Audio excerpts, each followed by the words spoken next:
At first I was afraid, I was petrified, thinking I could never live without you by my side. Then I spent so many nights thinking how you did me wrong, and I grew strong, and I learned how to get along. Let's talk about growing strong and learning to get along.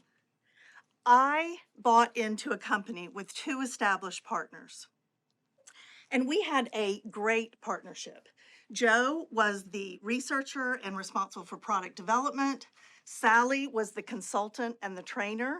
And I was responsible for business operations day to day and making sure we made money. So we added 24 global distributors. We tripled our revenue. Things were going great. I loved my job. They got to travel the world, so they loved that.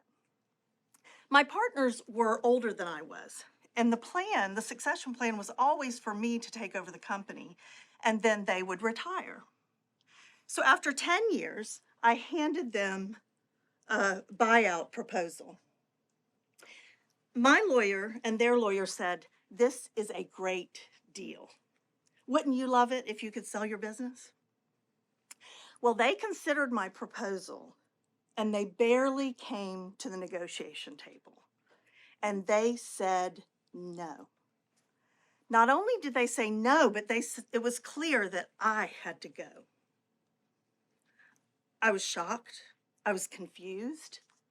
I was devastated.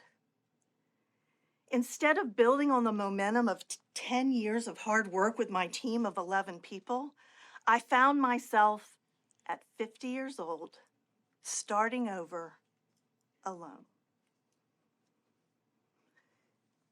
So the most painful part, though, was that I had not only lost these 2 business partners, but I had lost these 2 really good friends. We went from seeing each other almost every day for 10 years to never seeing each other again. What did I do wrong? It took me a long time to figure out what I did wrong. But this is what I discovered when I connected the dots. I had said in the proposal, let's have Joe stay on full time for several years. We'll have Sally be a consultant, and we'll just bring her in on an as-needed basis. That was my tragic mistake. I made her feel as needed, less than. She was a partner in that company. She had raised this baby, and by putting in the proposal that she should be a consultant, I had devalued her contribution. Now, I know what you're thinking. It sounds obvious now. Hindsight. I wish that in buying them out with that proposal, instead, I should have built them up. I wish I had created this vision of their retirement and celebrated this amazing business that they had built. Big lesson learned. It's been 10 years, and I still grieve the loss of that relationship. I wonder where they are. I wonder what they're doing. He's got to be in his early 80s.